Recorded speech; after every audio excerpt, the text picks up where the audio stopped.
नमस्कार। आजकल ये जो दवाएं हैं ओज़ेम्पिक, वेगोवी और माउंजारो, मतलब जिन्हें GLP-1 एगोनिस्ट कहते हैं, मधुमेह और मोटापे के लिए, इनकी चर्चा तो भाई जोरों पर है। ये दरअसल अपने शरीर के GLP-1 हार्मोन की नकल करती हैं, भूख कम करती हैं, ब्लड शुगर भी कंट्रोल में रखती हैं। आज हम एक लेख है GLP-1 drugs balancing I risks with health benefits, उसी से मिली जानकारी पर थोड़ी गहराई से बात करेंगे।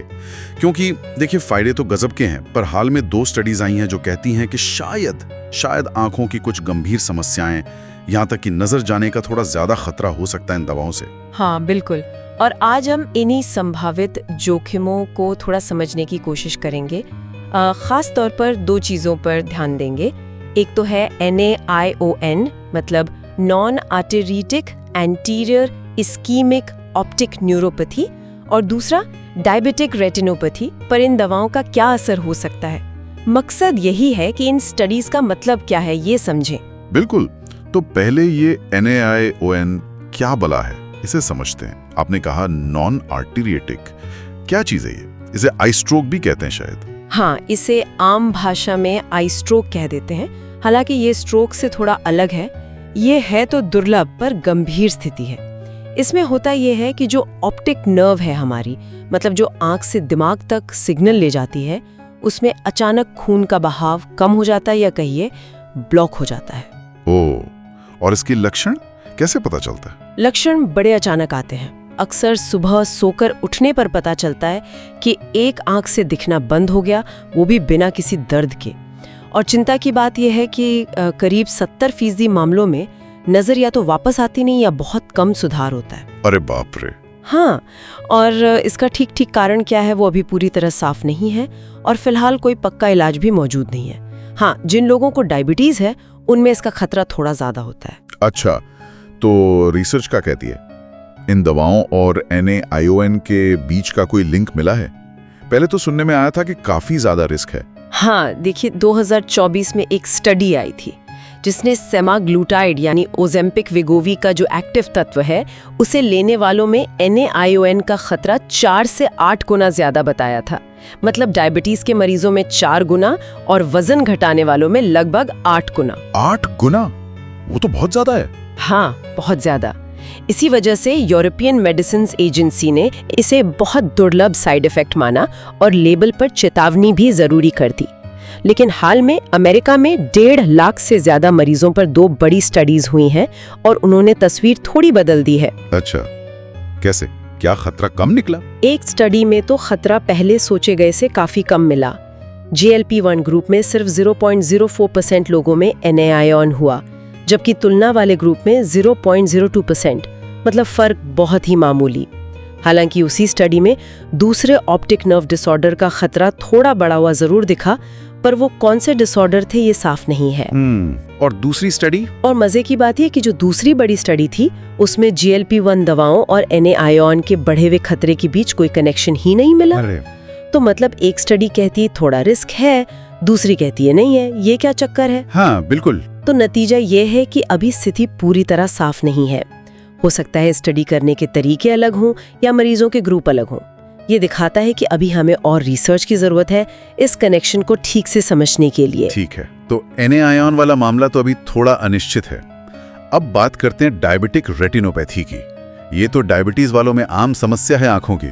क्या ये दवाएं उस पर भी असर डालती हैं? हाँ, और यहाँ भी कहानी थोड़ी पेचीदा है। कुछ ऐसे सबूत मिले हैं कि GLP-1 दवाएं शायद डायबिटिक रेटिनोपैथी को थोड़ा बिगाड़ सकती हैं। आपको पता ही है, इसमें रेटिना की छोटी खून की नलियों को नुकसान पहुंचता है। पर ये तो अजीब बात है, ये दवाएं तो शुगर कंट्रोल करने में मदद करती हैं, तो फिर रेटिनोपैथी बिगड़ने का खतरा क्यों? ये तो उल्टा लग रहा है। हाँ, सुनने में विरोधाभासी लगता है, पर माना ये जाता है कि जब ब्लड शुगर बहुत तेजी से और बहुत ज्यादा कंट्रोल होता है, तो वो भी रेटिना की जो नाजुक खून की नलियां हैं उनको अस्थिर कर सकता है। उससे सूजन या ब्लीडिंग हो सकती है। अच्छा, मतलब अच्छा करते करते कुछ गड़बड़। कुछ ऐसा ही कह सकते हैं। लेकिन एक हालिया स्टडी में एक और दिलचस्प बात सामने आई है। वो क्या? उस स्टडी में ये देखा गया कि GLP-1 लेने वालों में डायबिटिक रेटिनोपैथी के मामले थोड़े बढ़े, पर साथ ही रेटिनोपैथी की वजह से होने वाली जो गंभीर दिक्कतें हैं जिनसे अंधापन आ सकता, वो कम हुई। और इन मरीजों को आंखों के इलाज की जरूरत भी कम पड़ी, मतलब कम आक्रामक इलाज से काम चल गया। ओह, तो मतलब रेटिनोपैथी थोड़ी बढ़ी पर गंभीर वाली काम हो गई। बिल्कुल। तो एक तरफ थोड़ी बढ़ोतरी, दूसरी तरफ गंभीर जटिलताओं में कमी। अभी एक 5 साल का बड़ा क्लिनिकल ट्रायल चल रहा है फोकस नाम से। उम्मीद है उससे लंबी अवधि के प्रभावों पर और ज्यादा रोशनी पड़ेगी। ये तो वाकई सोचने वाली बात है कि फायदों और नुकसान को कैसे तौलें, क्योंकि NAIN अगर होता है तो गंभीर है, लेकिन इन दवाओं के फायदे भी जबरदस्त हैं। शुगर कंट्रोल, वजन कम, हार्ट अटैक का खतरा कम। बिल्कुल सही कहा आपने। यही संतुलन साधना सबसे जरूरी है। फायदे बहुत महत्वपूर्ण है, इसमें कोई शक नहीं। जीवन बचाने वाले फायदे हैं। तो फिर किन लोगों को ज्यादा सावधान रहने की जरूरत है? कौन ज्यादा ध्यान रखें? देखिए, जिन लोगों में NIN के रिस्क फैक्टर पहले से ही मौजूद हैं, जैसे किसी को स्लीप एपनिया है या हाई ब्लड प्रेशर है, डायबिटीज़ कंट्रोल में नहीं है, उन्हें दवा शुरू करने से पहले डॉक्टर से बहुत अच्छी तरह, बहुत ध्यान से बात करनी चाहिए। इसके अलावा एक और चीज़ होती है क्राउडेड ऑप्टिक नर्व हेड, मतलब ऑप्टिक डिस्क पर खून की नलियां बहुत पास होती हैं। ऐसे लोगों को भी थोड़ी ज्यादा सावधानी बरतनी चाहिए। और ये क्राउडेड नर्व हेड का पता कैसे चलता है? ये आंखों की रूटीन जांच में पता चल सकता है। ठीक है। और बचाव के लिए या नजर रखने के लिए क्या कर सकते हैं? सबसे जरूरी चीज है नियमित रूप से आंखों की पूरी जांच, किसी अच्छे ऑप्टोमेट्रिस्ट या ऑप्थेल्मोलॉजिस्ट से। इससे डायबिटिक रेटिनोपैथी में कोई बदलाव आ रहा हो या ये क्राउडेड ऑप्टिक नर्व हेड वाली बात हो, ये सब पता चल सकता है। और अगर कोई ये दवा ले रहा तो अपने आई डॉक्टर को जरूर बताना चाहिए कि आप ये दवा ले रहे हैं। साथ ही अपनी ओवरऑल हार्ट हेल्थ का ध्यान रखना बहुत जरूरी है, मतलब ब्लड प्रेशर, डायबिटीज, कोलेस्ट्रॉल सब कंट्रोल में रखें, दवाएं ठीक से लें, और अगर स्लीप एपनिया है तो उसका सही इलाज करवाएं। इनसे भी NAION का खतरा कम करने में मदद मिल सकती है। तो कुल मिला के बात यह है कि GLP-1 दवाएं बेहद फायदेमंद है, इसमें कोई दो राय नहीं है। लेकिन आंखों से जुड़े कुछ संभावित खतरे जैसे NAION या डायबिटिक रेटिनोपैथी में बदलाव हो सकते हैं। हालांकि ये खतरे कितने बड़े हैं और क्यों हैं, ये अभी पूरी तरह साफ नहीं है। हाँ, सबसे जरूरी है कि हम जानकारी के आधार पर फैसला लें और अपने व्यक्तिगत रिस्क को समझें। बिल्कुल सही। हमारी मुख्य सलाह यही रहेगी कि नियमित आंखों की जांच करवाते रहें, अपने डॉक्टर से फायदों और नुकसान दोनों पर खुलकर बात करें, खासकर अगर आप में रिस्क फैक्टर्स ज्यादा हैं। और हाँ, अगर कभी भी नजर में कोई अचानक बदलाव महसूस हो तो फौरन डॉक्टर से मिलें, इसमें देरी बिल्कुल न करें। बिल्कुल। और अंत में एक सवाल शायद हम सबके सोचने के लिए छोड़ सकते हैं।